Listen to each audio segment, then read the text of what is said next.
Hello friends, তোমাদের সকলকে দাদিদি চ্যানেলে স্বাগত। আজকে আলোচনা করব ক্লাস 12 ফোর্থ সেমিস্টার পলিটিক্যাল সায়েন্সের তোমাদের যে তৃতীয় অধ্যায়টি আছে বিশ্বায়ন, এই অধ্যায় থেকে আজকে আলোচনা করব বিশ্বায়নের অর্থনৈতিক প্রভাব বা পরিণতিসমূহ, বিশ্বায়নের রাজনৈতিক প্রভাব এবং বিশ্বায়নের সাংস্কৃতিক প্রভাব। এই তিনটি টপিক নিয়ে কিন্তু আজকের ক্লাসে আলোচনা করব।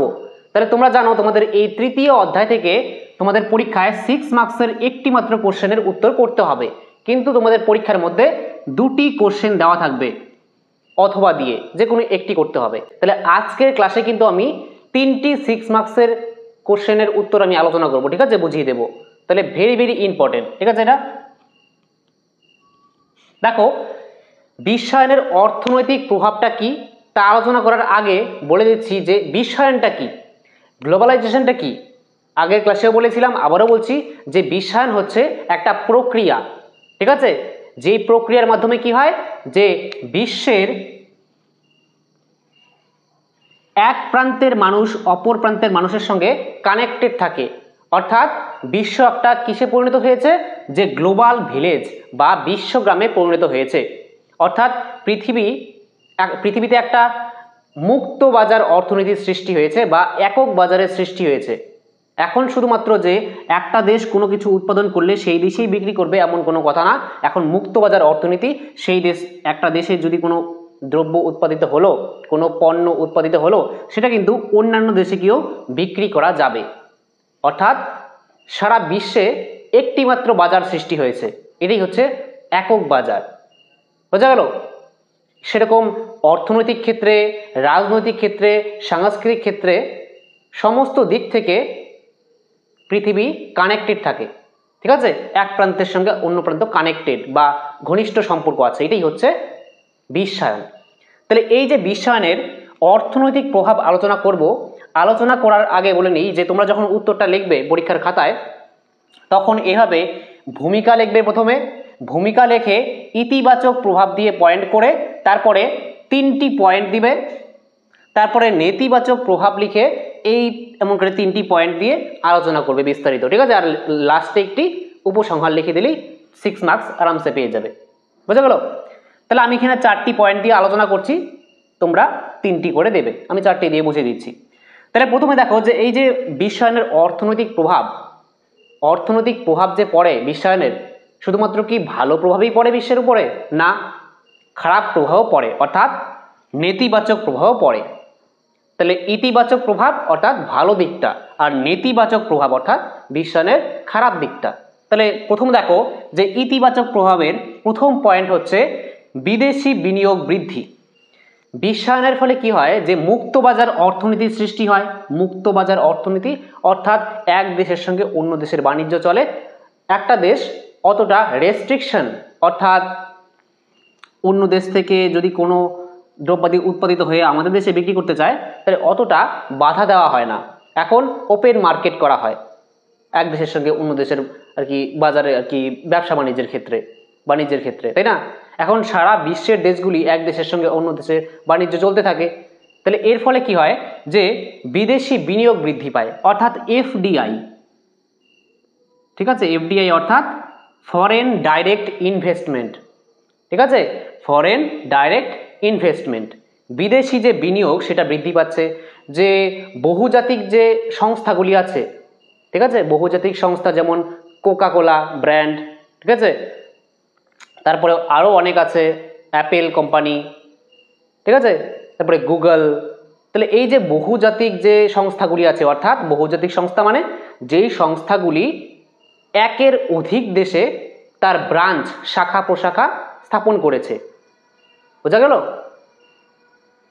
যেমন আমেরিকার কোম্পানি হচ্ছে গুগল, তাহলে গুগল আমেরিকার থেকে পৃথিবীর বিভিন্ন দেশে তার পরিষেবা দিচ্ছে, তাই না? কোকাকোলা একটা ব্র্যান্ড, তাই তো, আমেরিকান, তাহলে সেটা কিন্তু সারা বিশ্বের প্রায় অত্যাধিক দেশে ছড়িয়ে পড়েছে, তাই না? অন্য দেশেও শাখা প্রশাখা খুলেছে। তাহলে এই যে বহুজাতিক সংস্থাগুলি তারা বিভিন্ন দেশের মধ্যে কি করছে, যে বিনিয়োগ করছে, অর্থ বিনিয়োগ করছে, তার মাধ্যমে সেই দেশের মধ্যে কি হচ্ছে যে আরও কর্মসংস্থান বৃদ্ধি পাচ্ছে, তাই না? মানুষ কাজের সুযোগ পাচ্ছে, তাহলে এটা একটা ইতিবাচক দিক, অর্থাৎ ভালো দিক বলা যায়, যে বিদেশি বিনিয়োগ বৃদ্ধির ফলে একটা দেশের উন্নতিও ঘটে, তাই না, উন্নয়নও ঘটে অর্থনৈতিক দিক থেকে। দ্বিতীয় হচ্ছে বাণিজ্য বৃদ্ধি পায়। বিশ্বায়নের, ঠিক আছে, অর্থনৈতিক বিশ্বায়নের আরেকটা ভালো দিক হচ্ছে যে বাণিজ্য বৃদ্ধি পাচ্ছে। যেহেতু বিশ্বায়নের ফলে পৃথিবীর এক প্রান্ত আরেক প্রান্তের সঙ্গে কানেক্টেড, একদম ঘনিষ্ঠ, এক দেশের সঙ্গে অন্য দেশের বাণিজ্য চলছে, অর্থাৎ মুক্তবাজার অর্থনীতি, তার কারণে কি হচ্ছে, এই উদারীকরণের কারণে বাণিজ্য বৃদ্ধি পাচ্ছে।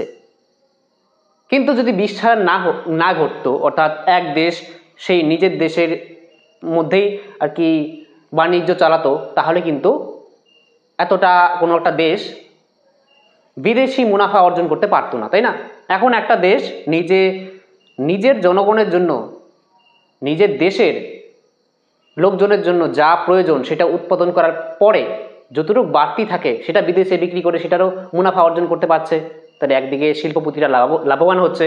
তাহলে এই যে বাণিজ্য বৃদ্ধি পাচ্ছে, আর বাণিজ্য বৃদ্ধির ফলে কি হয়, একটা দেশের উন্নতি তখনই সম্ভব হবে যখন সেই দেশের বাণিজ্য বৃদ্ধি পাবে, অর্থাৎ এক্সপোর্ট, সেই দেশ অন্য দেশকে বেশি বিক্রি করবে। যখন একটা দেশ, যেমন ভারত যদি নিজে খালি অন্যান্য দেশ থেকে ইম্পোর্ট করতে থাকে, ঠিক আছে, অন্য দেশ থেকে জিনিস কিনতে থাকে, শুধু আমদানি করতে থাকে, কিন্তু কিছু এক্সপোর্ট অর্থাৎ রপ্তানি না করে, তাহলে কিন্তু সেই দেশের উন্নতি সম্ভব হবে না।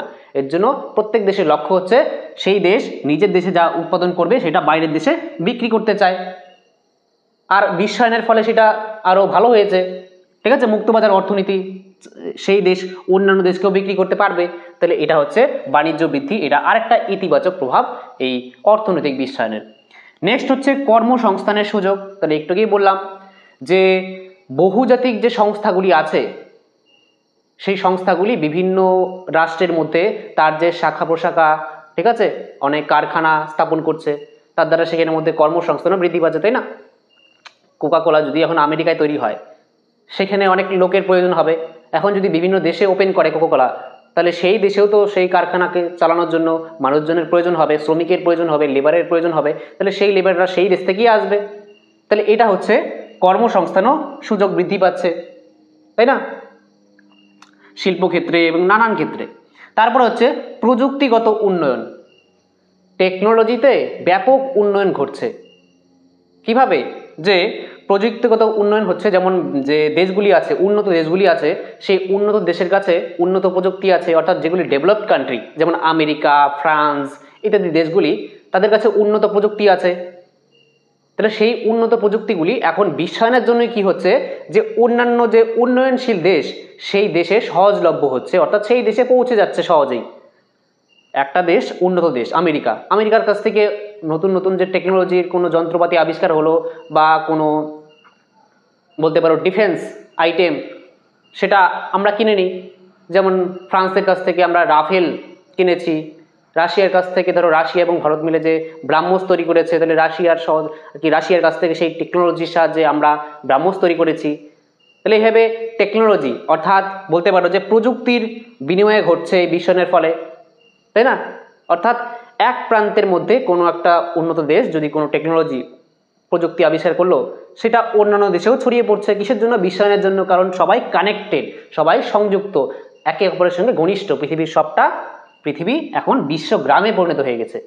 যেমন আমরা একটা গ্রামে যদি থাকি, তাহলে গ্রামের মানুষ যা কিছু বলবে না বলবে সেটা আমাদের কানে আসবে, বা কিছু যা করবে না করবে সেটা আমাদেরকে প্রভাবিত করবে। ঠিক তেমনই বিশ্বের অন্য জায়গায় যা ঘটবে না ঘটবে সেটাও আমাদের দেশকে প্রভাবিত কিন্তু করবে, ঠিক আছে। তাহলে এই হয়ে গেল কি ইতিবাচক, ঠিক আছে, ইতিবাচক প্রভাব অর্থাৎ ভালো দিকটা। এবার দেখো যে নেতিবাচক প্রভাব, খারাপ দিক কি অর্থনৈতিক ক্ষেত্রে বিশ্বায়নের খারাপ দিকটা কি। ফার্স্ট পয়েন্ট হচ্ছে যে দেশীয় শিল্পে ক্ষতি হয়।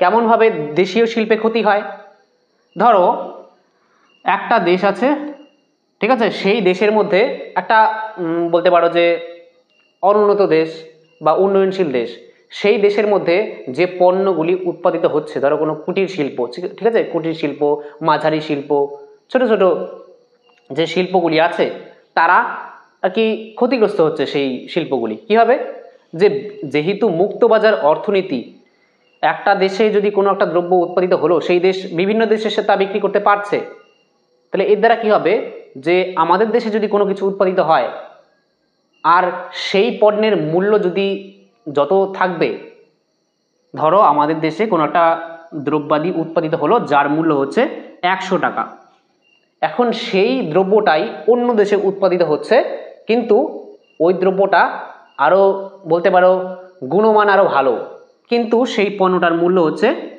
80 টাকা, তাই না? 80 টাকায় বিক্রি করছে। তাহলে আমাদের দেশে যদি এই গুণমানে ভালো এই একই প্রোডাক্ট বিক্রি করে, আর আমাদের দেশে যে কুটির শিল্প বা ছোটো ছোটো শিল্প কারখানা যে তৈরি হচ্ছে তারা যদি 100 টাকায় বিক্রি করে, তাহলে পাবলিক সাধারণ জনগণ কোনটাকে বেছে নেবে? তারা বিদেশি পণ্যটাকেই বেছে নেবে, কারণ দামেও সস্তা এবং গুণেও ভালো।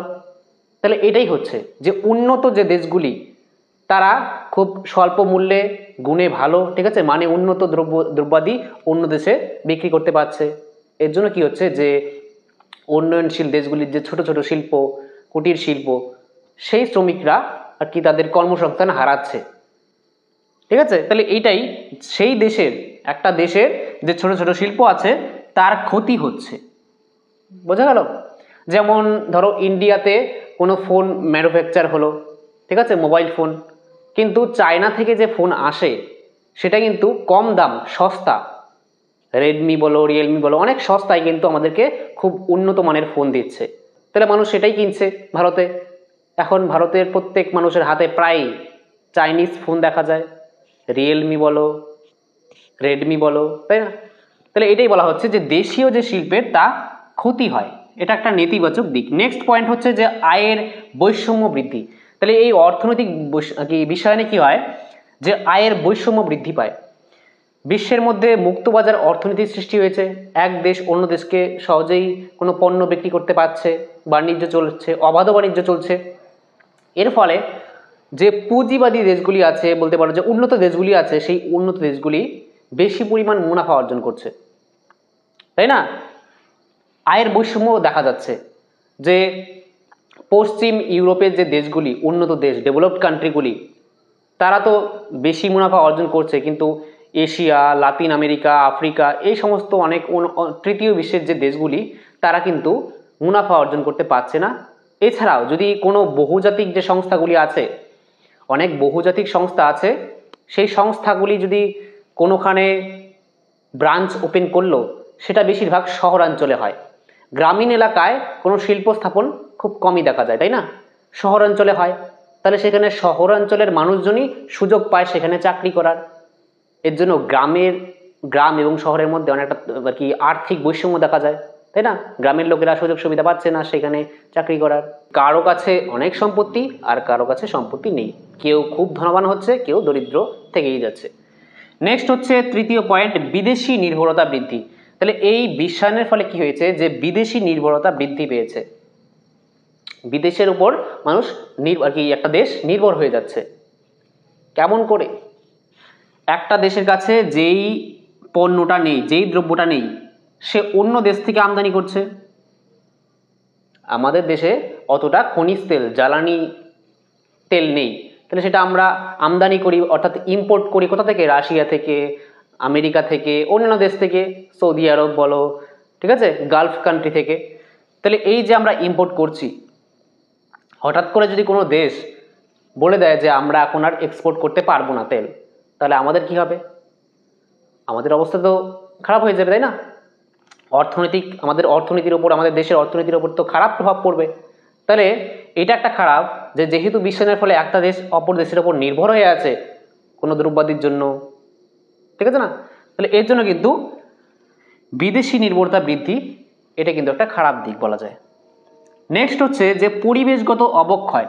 তাহলে এই পরিবেশগত অবক্ষয় হচ্ছে বিশ্বায়নের ফলে, যে বড় বড় যে বহুজাতিক যে সংস্থাগুলি আছে সে কি করছে যে বিভিন্ন দেশের মধ্যে তার কারখানা, ঠিক আছে, কলকারখানা স্থাপন করছে, তার শিল্পকে স্থাপন করছে, ঠিক আছে। তাহলে এই শিল্প স্থাপনের জন্য অনেক বনভূমি, ঠিক আছে, নষ্ট হচ্ছে, কাটা হচ্ছে, এবং জল মাটি অর্থাৎ পরিবেশ অত্যাধিক মাত্রায় দূষিত হচ্ছে।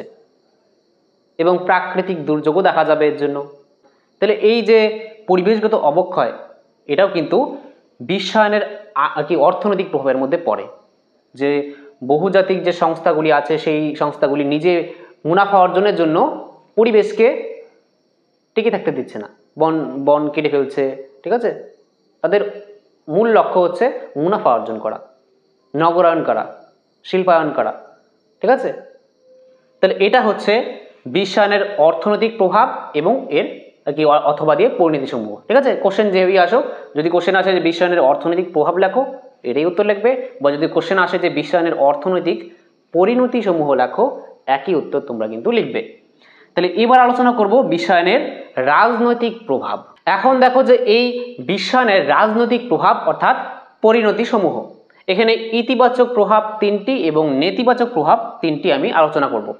ফার্স্ট পয়েন্ট দেখো যে ইতিবাচক প্রভাব অর্থাৎ বিশ্বায়নের রাজনৈতিক ক্ষেত্রে কি ভালো প্রভাব পড়ে। ফার্স্ট হচ্ছে গণতন্ত্রের প্রসার। এখানে একটা রাষ্ট্র তখনই গণতান্ত্রিক রাষ্ট্র হবে যখন সেই রাষ্ট্রের মানুষজনের কাছে ভোটাধিকার থাকবে, অর্থাৎ সেই দেশের জনগণেরা ভোটের মাধ্যমে সরকারকে নির্বাচিত করবে, তাদের বাক স্বাধীনতা থাকবে। ঠিক আছে, তাহলে এই যে গণতন্ত্রের প্রসার সেটা কিন্তু লাভ করেছে এই বিশ্বায়নের ফলে। কি হবে যে এখন বলতে পারো বিশ্বায়নের ফলে বিশ্বের সমস্ত দেশ কানেক্টেড থাকে, সোশ্যাল মিডিয়া বলো, ইন্টারনেটের মাধ্যমে, গণমাধ্যমে, এর দ্বারা কি হয় যে বিভিন্ন দেশের যে গণতান্ত্রিক যে আদর্শটা, মূল্যবোধ, ঠিক আছে, সেটা কিন্তু ছড়িয়ে পড়ছে সারা বিশ্বে। তাহলে এর দ্বারা কিন্তু গণতন্ত্রের প্রসার ঘটছে। তারপরে হচ্ছে যে আন্তর্জাতিক সহযোগিতা। তাহলে বিশ্বায়নের ফলে আন্তর্জাতিক সহযোগিতা কিন্তু দেখা যায় বিশ্বের মধ্যে, যেমন ইউরোপীয় ইউনিয়ন আছে, সার্ক আছে, আসিয়ান আছে, তাই তো, এই যে সংগঠনগুলি, তারপরে বলো সম্মিলিত জাতিপুঞ্জ আছে। তাহলে এই যে বিশ্বের যে সংগঠনগুলি, এই সংস্থাগুলি কি করে থাকে যে বিশ্বের মধ্যে একটা দেশের সঙ্গে অন্য দেশের অর্থাৎ দেশের মধ্যে সহযোগিতামূলক সম্পর্ক গড়ে তুলতে সাহায্য করে এই সংস্থাগুলি। তাহলে এখন এই বিশ্বায়নের ফলেই কিন্তু এটা সম্ভব হয়েছে, তাই না? যেহেতু বিশ্ব কানেক্টেড, যেহেতু বিশ্বের সমস্ত দেশ এক দেশের ওপর এক দেশ নির্ভরশীল হয়ে আছে, এর জন্য তারা কি করে যে কোনো সংগঠন গড়ে তোলে, আর সেই সংগঠনে তারা নিজেদের মধ্যে সহযোগিতামূলক ব্যবস্থার দ্বারা তাদের উন্নতি ঘটাতে চেষ্টা করে। ঠিক আছে, এটা একটা ভালো দিক বলা যায়, ইতিবাচক প্রভাব। নেক্সট আছে বৈশ্বিক নাগরিক সমাজ। তাহলে এই বিশ্বায়নের ফলে সৃষ্টি হয়েছে বৈশ্বিক নাগরিক সমাজ, গ্লোবাল সিভিল সোসাইটি, তাই তো। অর্থাৎ এখন কিন্তু একটা মানুষের চিন্তাধারা শুধুমাত্র সেই জাতীয় সীমার মধ্যে নেই, জাতীয় সীমার বাইরে, ঠিক আছে, বাইরে বেরিয়ে কিন্তু তারা কি পরিবেশের জন্য, মানব অধিকারের জন্য কিন্তু তারা তাদের মতামত রাখে। ঠিক আছে, বিশ্বের এক প্রান্তের মানুষ অন্য প্রান্তের মানুষের সঙ্গে একত্রিত হয়ে তারা কি করতে পারে যে পরিবেশ রক্ষায় ভূমিকা পালন করতে পারে, তারা মানবাধিকার রক্ষায় তারা উদ্যোগ নিতে পারে।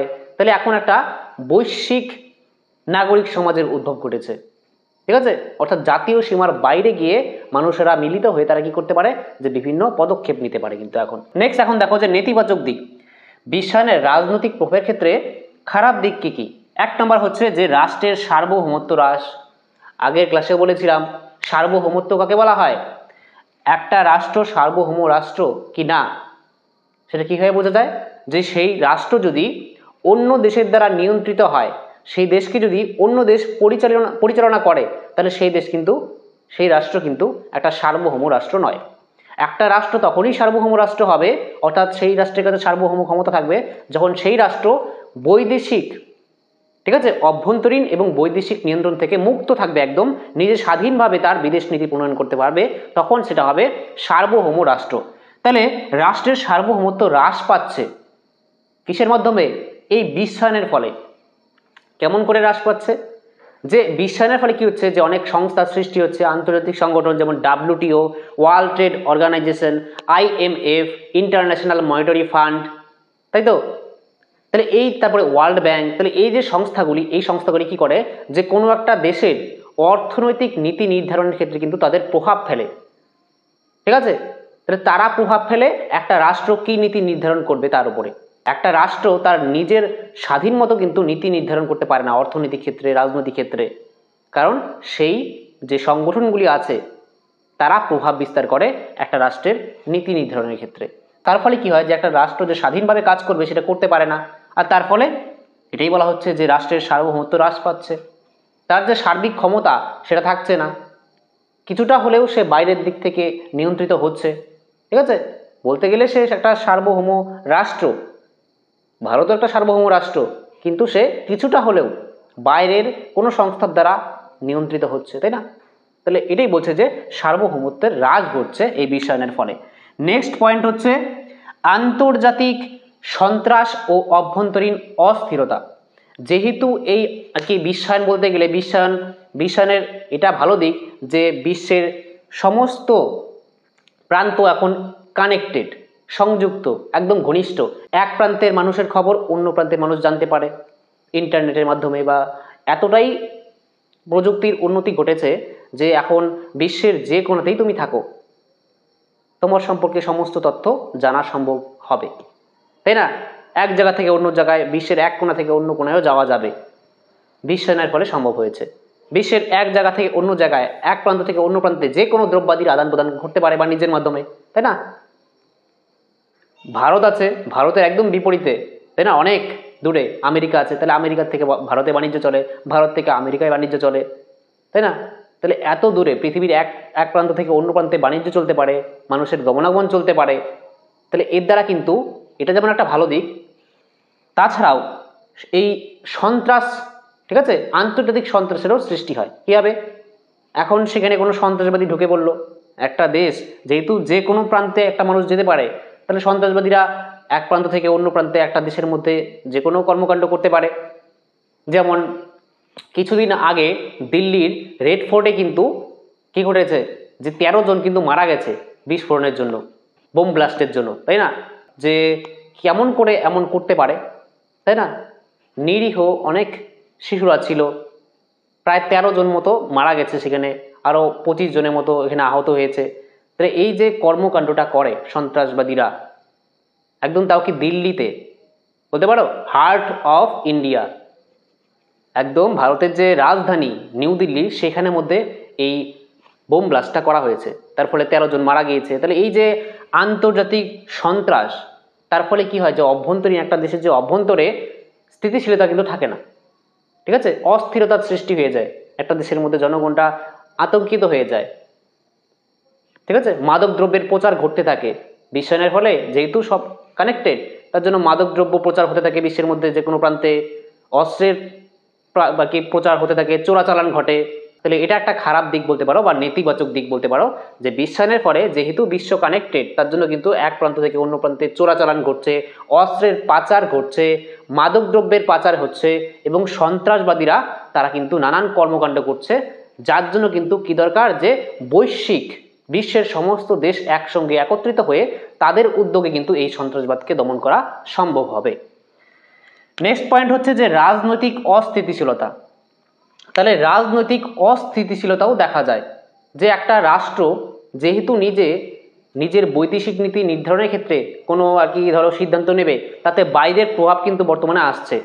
একটা রাষ্ট্র স্বাধীনভাবে সে কোনো নীতি নির্ধারণ করতে পারছে না, কি হবে, এই যে অনেক সংস্থা আছে, বিদেশি প্রভাব আছে।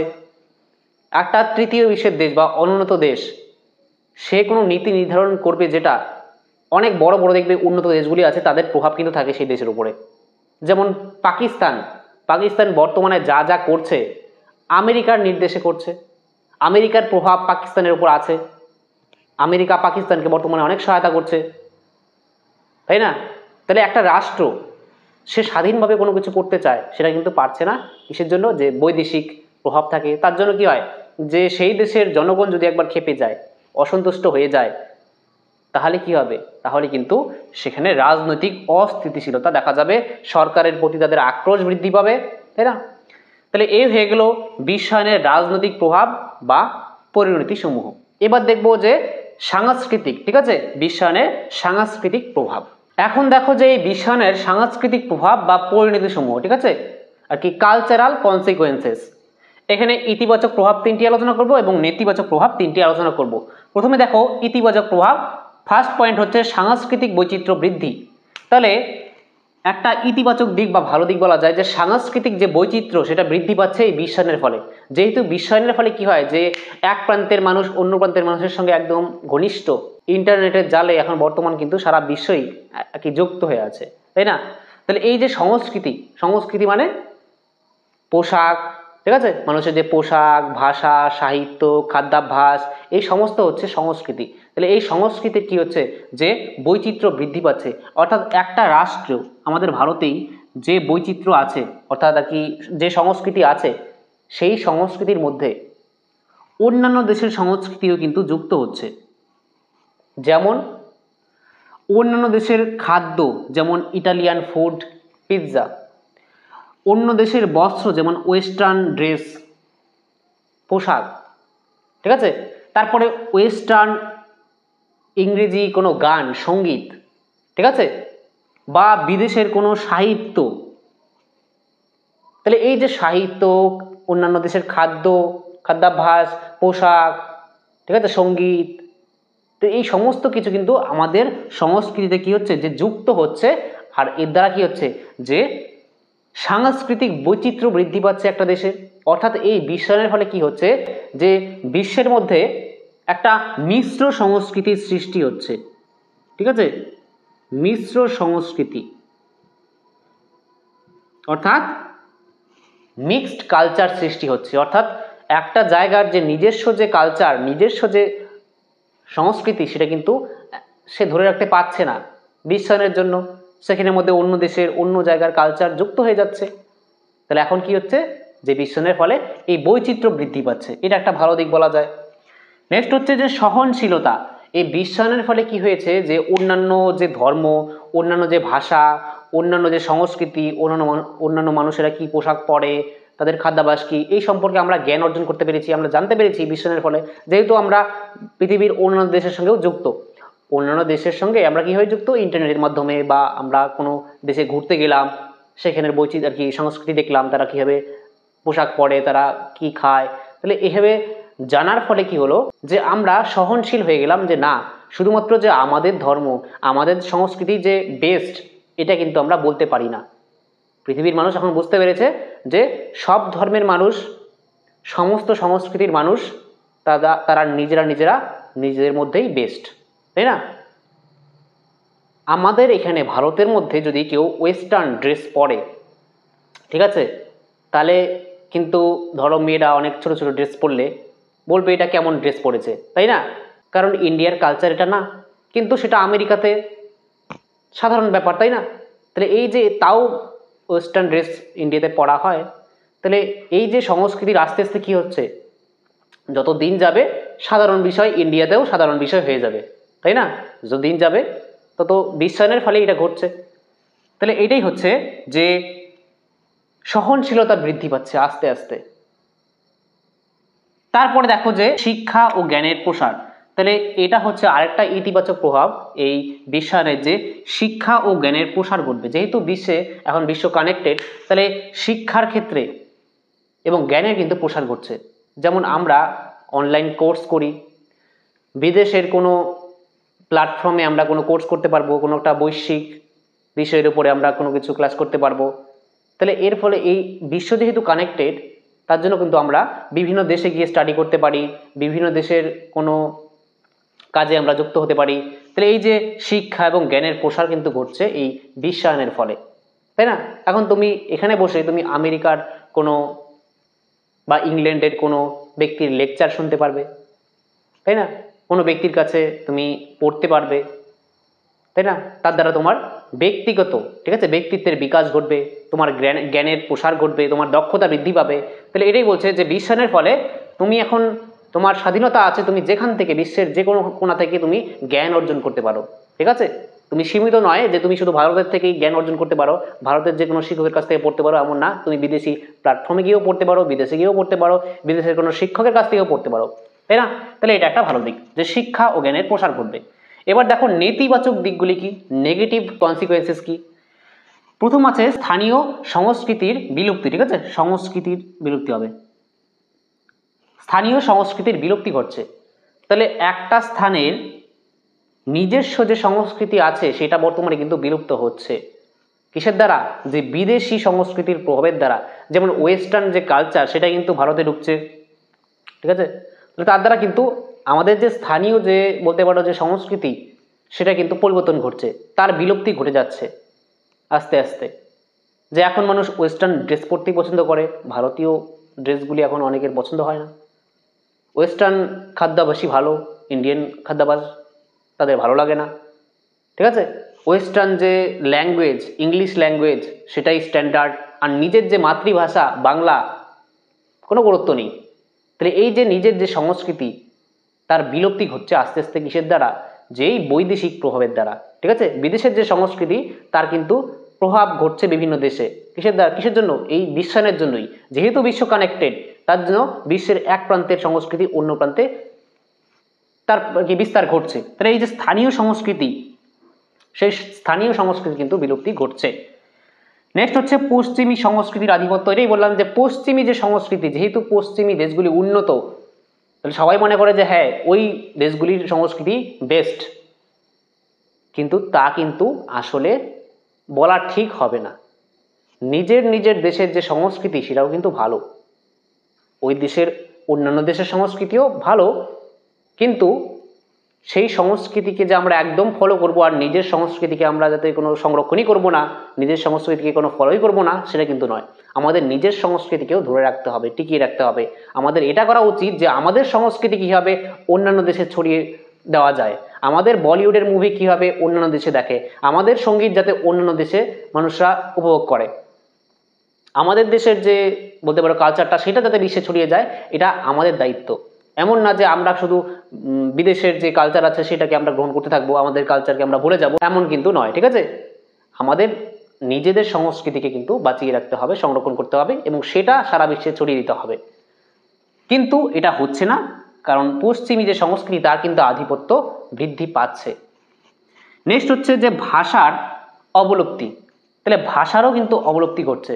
যেমন বর্তমানে দেখা যায় যে ইংলিশ ল্যাঙ্গুয়েজ, ইংরেজি ভাষার কিন্তু খুব দবদবা মার্কেটে। সবাই বলে ইংরেজি না শিখলে কিচ্ছু হবে না, তাই না? একদিকে বলতে গেলে ইংরেজি শিক্ষার গুরুত্ব আছে, কারণ ব্রিটিশরা আমাদের ভারতে প্রায় 200 বছর শাসন করেছে, সমস্ত কাজ তখন ইংরেজিতেই হয়েছে, তো ইংরেজিতে মানুষ অভ্যস্ত হয়ে এসেছে, এখন ইংরেজিতেই কাজ চলছে। আর ইংরেজি একটা এখন বর্তমানে বলতে পারো ইন্টারন্যাশনাল ল্যাঙ্গুয়েজ। আমেরিকাতে, ইংল্যান্ডে, বেশিরভাগ জায়গায় বলতে পারো যে ইংরেজিতে মানুষ কথা বলতে স্বচ্ছন্দ বোধ করে, সেটাতেই কাজ হয় আর কি।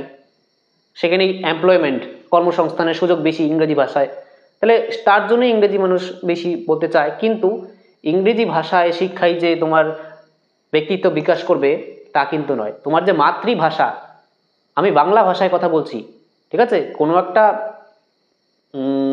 একটা ছাত্রছাত্রী যেই হোক, সে তার মাতৃভাষায় যতটা শিখে তার ব্যক্তিত্ব বিকাশ ঘটবে, সে কিন্তু অন্য ভাষায় শিখে তার কিন্তু ততটা ব্যক্তিত্ব বিকাশ ঘটতে পারবে না। মাতৃভাষাতে সে যেটা পড়ে বুঝবে, আন্ডারস্ট্যান্ডিং যেটা ডেভেলপমেন্ট হবে তার মধ্যে, সেটা কিন্তু অন্য ইংরেজি ভাষা পড়ে তার মধ্যে সেই আন্ডারস্ট্যান্ডিংটা অতটা ডেভেলপড হবে না, তাই না? তাহলে মাতৃভাষাকে কিন্তু গুরুত্ব দেওয়া প্রয়োজন। কিন্তু ভাষার অবলুপ্তি ঘটছে এর দ্বারাই, এই যে ইংরেজি ভাষার দবদবা, তাই না? মানুষের মধ্যে সবাই বলে যে ইংরেজি ভাষা শিখতে হবে। হ্যাঁ, শেখা দরকার, কিন্তু মাতৃভাষাকেও সমান গুরুত্ব দেওয়া উচিত, ঠিক আছে। দুটি ল্যাঙ্গুয়েজ যথেষ্ট, ঠিক আছে। তাহলে এই ছিল বিশ্বায়নের সাংস্কৃতিক প্রভাব, এটাও কিন্তু 6 মার্কসের আসতে পারে, বুঝতে পারো? তাহলে এখানে আমি 3টা কোশ্চেন আজকে 6 মার্কসের বুঝিয়ে দিলাম। একটা হচ্ছে বিশ্বায়নের অর্থনৈতিক প্রভাব, একটা বিশ্বায়নের রাজনৈতিক প্রভাব, এবং একটা বিশ্বায়নের সাংস্কৃতিক প্রভাব, ঠিক আছে। Economic, political and cultural consequences, এই 3টি টপিক তোমাদের সিলেবাসে আছে, তাই আমি কিন্তু করিয়ে দিলাম। ভেরি ভেরি ইম্পর্টেন্ট, এখান থেকে কোশ্চেন কিন্তু আসতেই পারে, ঠিক আছে। তাহলে এই 3টি কোশ্চেনের যে নোটটা, এই নোটটা কিন্তু আমি পেইড হোয়াটসঅ্যাপ গ্রুপে দিয়ে দেবো। তাহলে আজকে ক্লাসটি তোমাদের কেমন লাগলো তোমরা কমেন্ট বক্সে আমাকে অবশ্যই লিখে জানাবে, আর এই ক্লাসটি তোমাদের বন্ধুদের সঙ্গে প্রচুর পরিমাণে শেয়ার করো যাতে তারাও উপকৃত হয়, ঠিক আছে। তাহলে দেখা হচ্ছে নেক্সট ক্লাসে, ততক্ষণের জন্য বাই।